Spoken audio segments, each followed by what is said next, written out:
Quero cantar ao Senhor, sempre enquanto eu viver.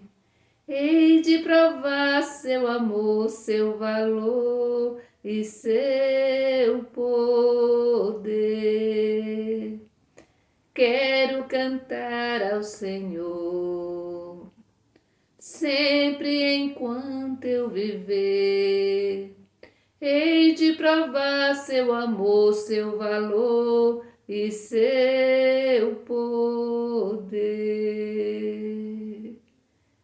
Feliz o homem, feliz a mulher que respeita o Senhor e que ama com carinho a sua lei. Quando tudo isso acontece, haverá glória e riqueza em sua casa, e permanece para sempre o bem que faz. Quando respeitamos a lei do Senhor, quando amamos o Senhor, haverá glória e riqueza em nossa casa. E vai sempre permanecer o bem que cada um e que cada uma faz. Meu irmão e minha irmã, estamos iniciando mais uma semana. E com essa semana queremos também dizer a Deus que nós queremos seguir, queremos respeitar a sua lei, as suas leis. Queremos neste momento cantar um canto novo ao Senhor, dizendo muito obrigada por mais um dia e por mais uma semana que se inicia. Vamos neste momento, meu irmão e minha irmã, trazer presente as nossas intenções, colocar no colo de Deus as pessoas que amamos, os nossos familiares, os nossos idosos, idosas, os cuidadores e cuidadoras. Colocar no colo de Deus todas as pessoas que se encontram neste momento com problemas de saúde, todas as pessoas que têm depressão, que vivem triste. Queremos também rezar neste momento pela Tereza Bezerra, Ricele Bezerra, Luiz Carlos Brito Santana com toda a sua família, Alex Mota, Neide Solange Gomes, Milena Coelho, Maroli, com todas as suas necessidades. Queremos também rezar pela Solange Oliveira, Joana Martins, Lucivânia Martins, Malu Carvalho Holanda e Rosa Maia Lins de Alencar Barros. Em nome do Pai, do Filho e do Espírito Santo. Amém. Vamos rezar o evangelho que está em Marcos, capítulo 12, do versículo 1 ao 12. Ouvi, irmão e irmã, a palavra do Santo Evangelho, escrito por Marcos. Glória a vós, Senhor. Jesus começou a falar para eles em parábolas. Um homem plantou uma vinha, cercou-a, fez um tanque para pisar a uva e construiu uma torre de guarda. Depois arrendou a vinha para alguns agricultores e viajou para o estrangeiro. Na época da colheita, ele mandou empregados aos agricultores para receber a sua parte dos frutos da vinha. Mas os agricultores pegaram o empregado, bateram nele e mandaram de volta sem nada. Então o dono da vinha mandou mais um empregado. Os agricultores bateram na cabeça dele e o insultaram. Então o dono mandou mais um e eles o mataram. Trataram da mesma maneira muitos outros, batendo em uns e matando outros. Sobrou para o dono apenas um, seu filho querido. Por último, ele mandou o filho até aos agricultores, pensando: eles vão respeitar meu filho. Mas os agricultores comentaram: esse é o herdeiro. Venham, vamos matá-lo e a herança será nossa. Então agarraram o filho, o mataram e o jogaram fora da vinha. Que fará o dono da vinha? Ele virá, destruirá os agricultores e entregará a vinha a outros. Por acaso vocês não leram na Escritura? A pedra que os construtores deixaram de lado tornou-se a pedra mais importante. Isso foi feito pelo Senhor e é admirável aos nossos olhos. Então os chefes dos judeus procuraram prender Jesus.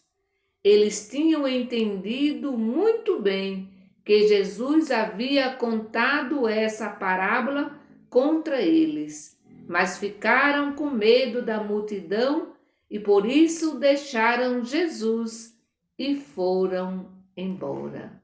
Palavra da salvação, glória a vós, Senhor.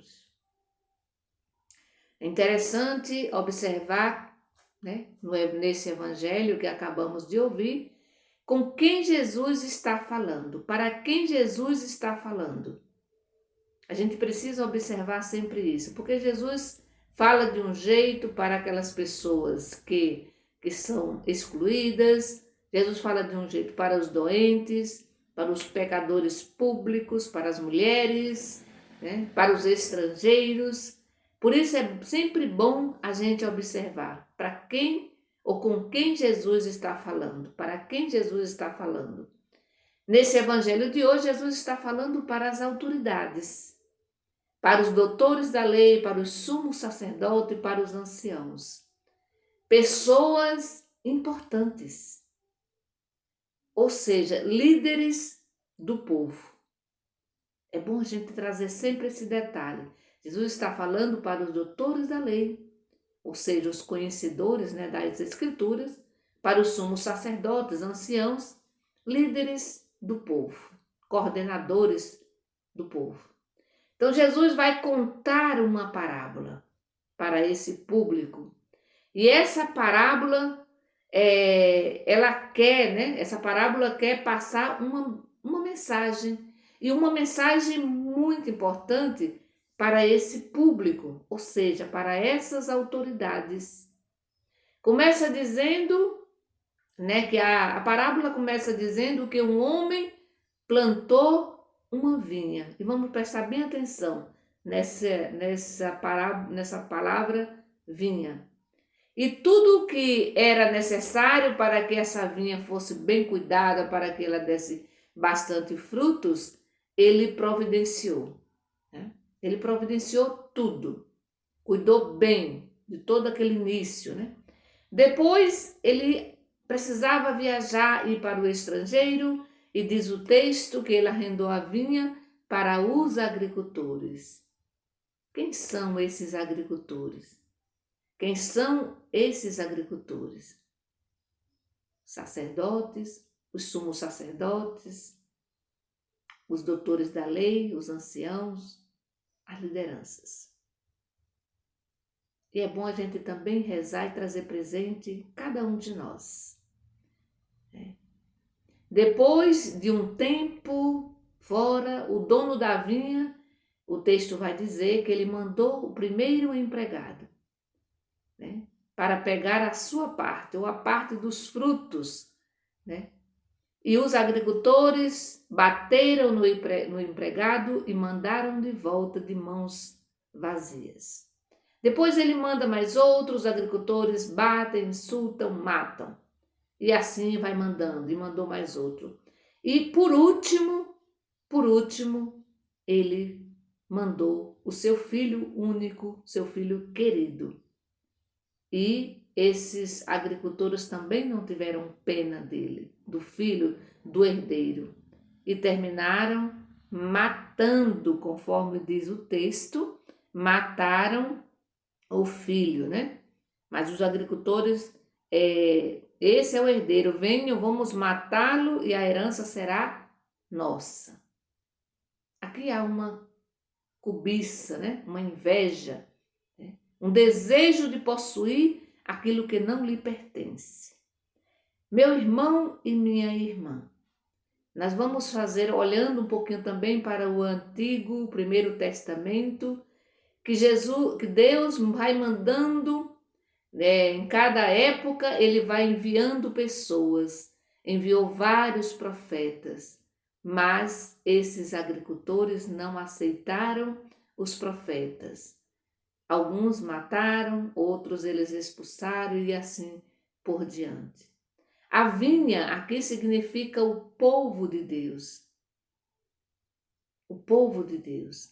Deus entregou seu povo nas mãos dos líderes, dos responsáveis, desses pastores, mas, no entanto, eles não cuidaram dessa vinha, não cuidaram do povo. E aqui, por último, Jesus vai enviar Jesus Cristo. Que eles também não aceitaram e não aceitam até hoje, né? Não aceitam até hoje. Por último, né, ele envia seu filho e os agricultores também mataram. Mataram o filho do dono da vinha. Os doutores de companhia se irritam, né? Os doutores da lei, os anciãos, os sumos sacerdotes se irritam com Jesus, porque eles percebem, como diz aqui já no finalzinho, eles percebem que Jesus estava contando, né? Eles entendem, né, que Jesus estava contando aquela parábola para eles. Por isso eles queriam matar Jesus. Mas só não pegaram Jesus porque eles ficaram com medo do povo, da multidão. São os covardes. São covardes, né? Meu irmão e minha irmã, quantas vezes a gente também não faz como essas autoridades. Deus coloca, né, em nossas mãos pessoas, grupos, para que a gente cuide bem, né? E a gente não cuida para a gente, mas cuida para Deus, né? E muitas vezes a gente não dá conta de cuidar bem. Ou a gente não quer devolver a Deus os frutos produzidos por essa vinha. A gente quer ficar, né? Quer sempre a maior parte. É esse grande desejo nosso, né? Esse desejo de querer possuir, e possuir, e possuir, de querer poder. Jesus vai ameaçar o poder desses homens. Esse é o grande problema. Por que eles querem matar Jesus? Porque Jesus ameaça o poder e ameaça a riqueza deles. E aí é melhor eliminar Jesus, é melhor tirar Jesus do caminho para que eles possam continuar explorando o povo, para que eles possam continuar cometendo injustiças. Meu irmão e minha irmã, que esse evangelho nos ajude a sermos, né, coerentes com a palavra de Deus. Que esse evangelho nos ajude a respeitar a palavra de Deus, né? Que esse evangelho nos ajude a fazer o bem, né? Fazer sempre o bem e levar em consideração a vontade de Deus, sempre. Por isso é preciso rezar, por isso é preciso tirar esses momentos de silêncio para perguntar todos os dias. É necessário, essa pergunta ela cabe em todos os momentos e em todos os dias da nossa vida, né? Qual é, Senhor, a tua vontade? E a gente precisa fazer a pergunta e escutar a resposta de Deus, porque ela sempre vem de alguma maneira. Às vezes não naquele momento, mas depois, durante o dia, a gente precisa fazer como Maria, guardar aquilo que a gente não entende, a gente precisa guardar tudo no coração. E ao longo da nossa vida, Deus vai revelando aquilo que lá atrás eu não entendi, mas que agora eu começo a entender, na medida em que eu me coloco no caminho de Jesus, que eu começo a caminhar, né, e a construir o reino de Deus, ajudar nessa construção do reino de Deus. Que o Senhor nos abençoe, nos proteja e nos guarde. Em nome do Pai, do Filho e do Espírito Santo. Amém. Bendigamos ao Senhor e demos graças a Deus.